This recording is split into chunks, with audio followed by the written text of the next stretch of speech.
up for weeks at a time, you know, to a point where every time I was doing a fix, I was hallucinating, but it just kept going. You're just killing yourself to feel alive. My addiction would cost me anywhere between $250 to $1,000 a day. You know, I started out smoking weed, hash, and drinking, and doing the occasional acid, to once I hit the street in Montreal, you know, then it was the PCP. Eventually I started doing coke. So I originally got sentenced for multiple robberies, possession of weapon, trafficking, possession of drugs, fraud. My sentence turned out to be 14 years. When I got out of prison, I was hopeless. And I just accepted that I was gonna die an addict. You know, there's times where I was so desperate to get high and I had no money. I haven't eaten or washed in a long time. And I remember walking on the street, and you know, it's like early morning, and you know, the birds are out, but nobody's up yet. But at this time, I'm sincerely wanting God to just kill me. When those moments happen, it only takes one fix to get you started again. And then, you know, the mental obsession and the craving restarted again, and then all of a sudden, it's like a brand new world. You know, you just gotta keep going. My birthday is January 21st. And when I came into the recovery house, the 2nd of January, I told my partner, I'm like, listen, I'm coming here against all odds and against my will, but I'm coming here, you know. I told her that on my birthday, I'm gonna get high. And that was the plan. So that's 19 days later. And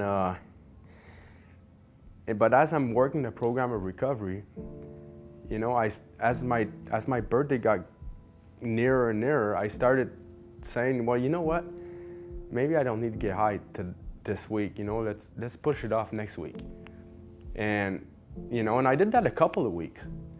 And then eventually I was like, you know what? I don't need to get high at all. And I just forgot about it. And I, you know, it just went uphill from there. I was that guy that was visited time and time again by outreach workers and harm reduction workers asking me how I was doing.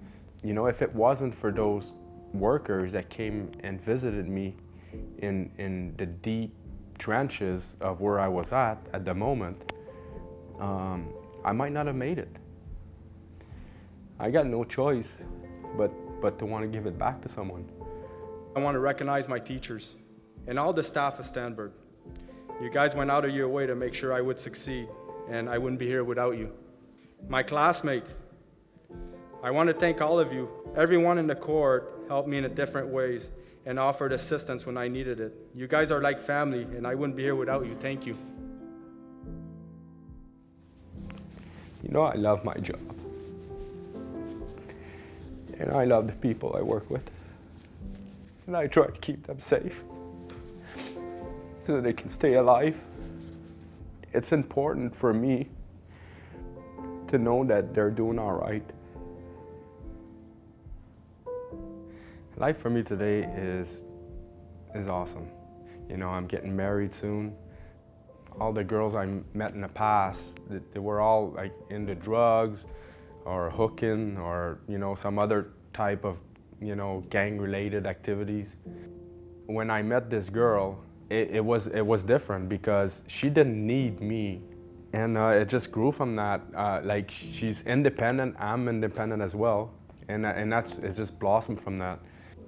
She's awesome. All these things that I do, that I'm able to do today, they all stem from one thing: getting sober.